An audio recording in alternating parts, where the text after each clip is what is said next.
Hi ihr Lieben, ich grüße euch mal wieder aus dem schönen Holzhausen bzw. Hohenstein im Taunus und aus den Eckton-Studios. Ihr kennt die Eckton-Studios ja schon aus dem ersten Teil des Videos, wo wir Anfang März die Basic-Tracks mit Rhythmusgitarren und Drums und Bass live aufgenommen haben. Das verlinke ich euch hier nochmal, das könnt ihr dann auch sehen. Und jetzt sind die Leadgitarren dran und die Soli. Und dafür haben wir uns hier wieder eingefunden, diesmal nur der David und ich. Und ich gebe euch jetzt so einen kleinen Einblick wieder mal. Wie gesagt, Studioführung habt ihr alles schon gesehen. Oder ihr guckt es euch halt nochmal an. Heute ist es ein bisschen anders, das zeige ich euch gleich noch. Und ja, es gab noch einen kleinen Dämpfer, nämlich mein Finger hat am Dienstag oder so war es, beschlossen, mal aufzuplatzen. Und natürlich genau an der Stelle, in der es eigentlich nicht tun sollte, nämlich am Ringfinger, also da, wo man die Seite bändet, ist ja klar. Ich habe einfach scheinbar so viel geübt, dass das halt passiert ist. Aber tonnenweise Zink-Wundheilsalbe später geht's jetzt wieder, denke ich. Und ich bin auf jeden Fall mal gespannt und aufgeregt, weil ja, es ist irgendwie so ein schon recht entscheidender Tag, weil wenn es heute scheiße ist, dann ist scheiße, ne? Ja, und wenn es heute halt natürlich cool wird, dann ist es natürlich mega und ich habe ja auch immer einen Anspruch, dass es nicht nur irgendwie so ein bisschen cool wird, sondern dass es halt richtig geil wird. Und ich hoffe mal, dass dieser Finger das nicht verhindert, aber schauen wir mal. So, ihr erinnert euch ja vielleicht noch an den großen Aufnahmeraum, den wir letztens Mal benutzt haben. Den werden wir heute nicht so wirklich sehen. Wir sind heute überwiegend im Regieraum. Und ja, ich sollte einfach mal alles mitbringen, was ich so habe, also fast alles. Fangen wir mal an bei den Gitarren. Also es ist wieder die Ibanez AR 420. Da drin ist noch die Schecter. Die werden auch beide zum Einsatz kommen. Wir hätten hier zum Beispiel den FM3 dabei. Aber jetzt, wo wir im Studio sind, werden wir wahrscheinlich auch halt einfach über die Box gehen und richtige Amps benutzen. Wenn man schon mal laut sein kann, ne? Dann macht man das auch. Genau, momentan, hier ist ja so ein bisschen noch Pedal-Sammlung und so und ein etwas zerrupftes Board. Und im Moment haben wir jetzt den Amp One angeschlossen von Blue Guitar, weil sich das Album so ein bisschen in die eher marshallige Richtung, sage ich mal, gehen soll. Als Referenzalbum haben wir gesagt, das World on Fire von Slash, was ja sehr marschalig ist. Und ja, der Thomas kriegt es mit dem Amp einfach mega hin, diese mehreren Generationen von Marshall-Sounds auch, von Marshall-Sounds auch zu emulieren. Und schauen wir mal, der steckt jetzt im Moment in der Box und wir werden wahrscheinlich ein paar verschiedene Sachen für verschiedene Sounds und verschiedene Songs basteln. Und den Orange hätte ich natürlich auch noch dabei, hier verpackt.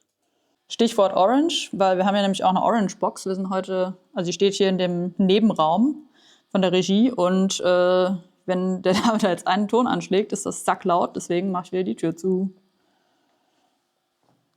Ich stelle euch jetzt mal die Kamera rein. Ihr hört jetzt mal den Amp sozusagen im Raum. Leider nur über das Kameramikro natürlich. Ich habe Angst, das ist saulaut.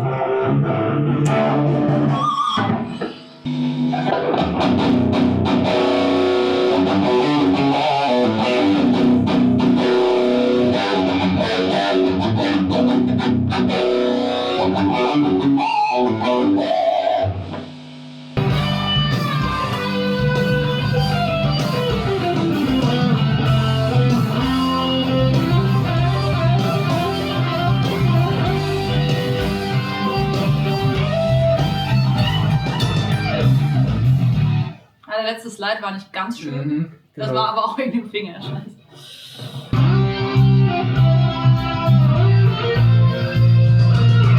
Ja, so haben wir es. Keine Overdubs für diesen Part. Für diesen Film wurden keine Tiere gekillt.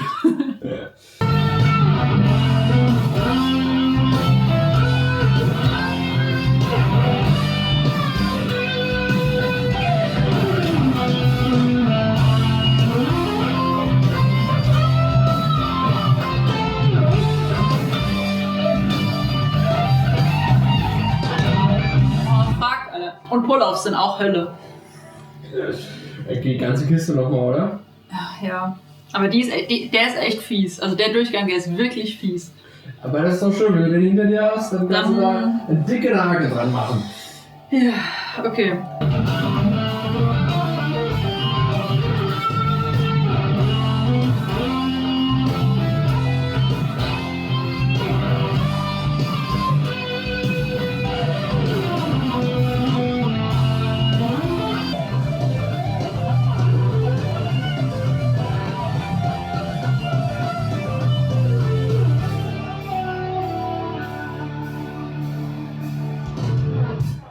Ganz ehrlich, ich finde, auf Folgenton hättest du stehen bleiben können.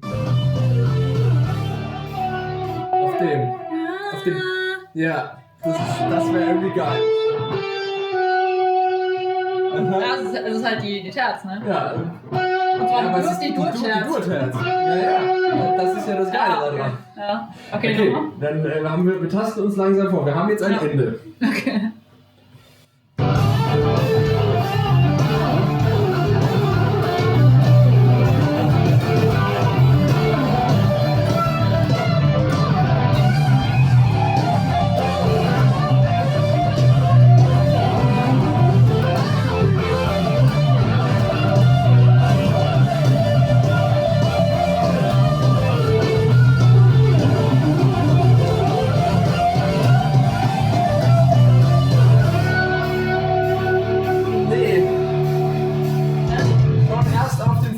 Ton und dann in den rein.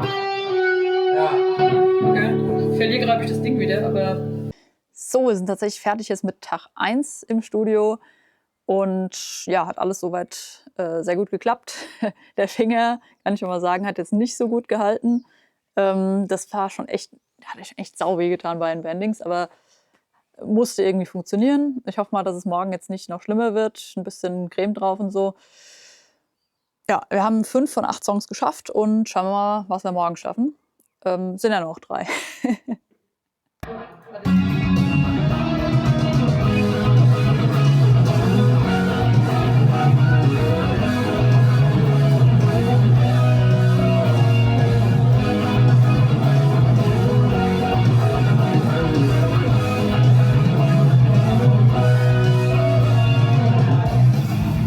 Das letzte Kreuzchen. Wir sind fertig! Was ihr jetzt gleich hört, sind die Geräusche, die die Box beim Capturing macht. Also der David wollte sich den Amp-One jetzt so capturen, genau den Sound so capturen, wie er ist. Dass er von jedem Album sozusagen, das er aufgenommen hat, einen Capture vom Sound hat. Und ja, das hören wir uns gleich mal an.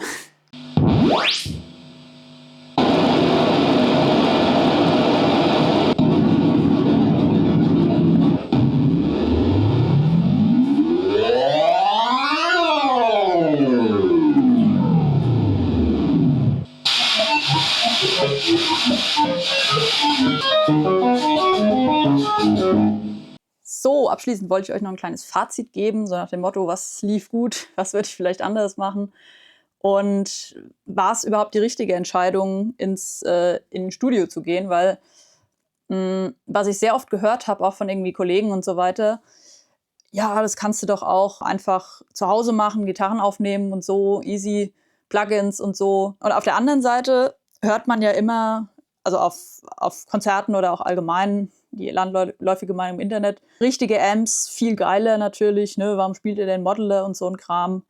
Es ist doch gar nicht das richtige Gefühl. Und ich finde, die Studioerfahrung hat es jetzt wieder mal gezeigt, es gibt einfach nicht die richtige Antwort. Es gibt halt nur so situativ die richtige Antwort. Also zum Beispiel bei den Rhythmusgitarren, da war ich sehr dankbar, dass wir die Möglichkeit hatten, einen Modeler zu nutzen, weil so konnten wir einen Raum nutzen und nicht irgendwie 3 noch für Bassamp und einen Gitarrenamp. Es war natürlich dann auch einfach kostengünstiger und wir konnten alle in einem Raum stehen. Und jetzt bei den Gitarren war es eben so, da haben wir tatsächlich festgestellt, ich hatte ja den Orange dabei und so weiter und alles mögliche andere. Wir waren theoretisch auf alles vorbereitet, hätten alles nutzen können.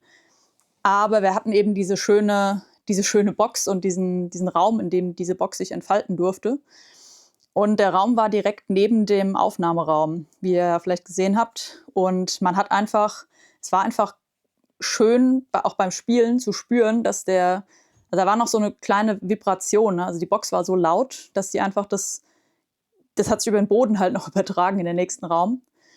Und das hat schon irgendwie einen Unterschied gemacht. Und wir haben teilweise dann auch noch gereamped. Wir haben nicht alle Rhythmusspuren gereamped, bei weitem nicht. Aber so einige, wo wir dachten, okay, das machen wir jetzt mit diesem Sound.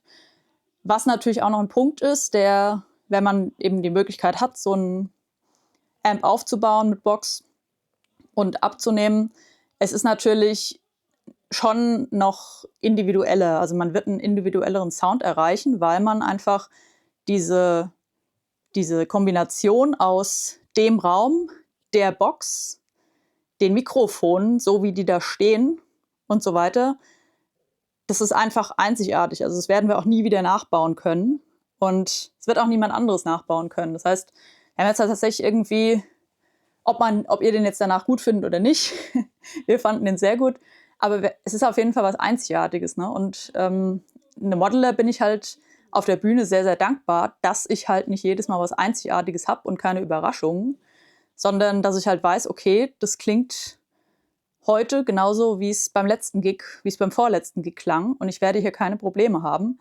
Und auch der Mischer kam letztes Mal gut damit zurecht und hat sich nicht beschwert und wird damit auch keine Probleme haben. Und ich bin auch nicht darauf angewiesen, dass der Mischer sehr gut mikrofonieren kann und so weiter. Es hat unheimlich viele Vorteile. Nur eben in dieser speziellen Situation, wo wir alles sozusagen zur Verfügung hatten und einen brüllend lauten Amp einfach, beziehungsweise eine brüllend laute Box mikrofonieren konnten, da würde ich es sicherlich wieder so machen. Und es hat super Spaß gemacht, einfach diesen Sound zu spielen. Wir haben auch gar nicht lang irgendwie am Sound rumgebastelt.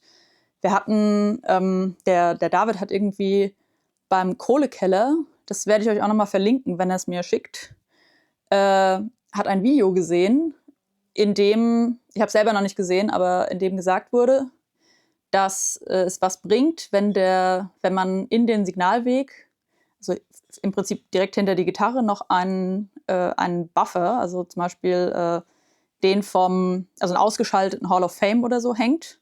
Wie gesagt, wenn es euch technisch interessiert, guckt euch dieses Video an. Und ja, das haben wir dann mal ausprobiert und waren mit dem Endergebnis sehr zufrieden. Deswegen danke auch an Kohlekeller Studios für den Tipp und das Video. Ja, was würde ich anders machen? Stichwort, ihr habt es jetzt öfters gesehen, der Finger. Beziehungsweise ich weiß nicht mal, was ich groß anders machen würde, weil, wie gesagt, der Körper macht manchmal einfach blöde Sachen. Ich habe sicherlich viel geübt. Es war im Endeffekt auch gut, dass ich viel geübt habe, weil so war ich so sicher, oder sagen wir mal, ich war so eingespielt, dass das nicht sonderlich lang gedauert hat. Also ich habe wirklich gedacht, ich gehe immer eher mal vom Schlimmsten aus. Wir schaffen das nicht mit 8 Songs in 2 Tagen. Also ein Tag war bei uns halt 8 Stunden.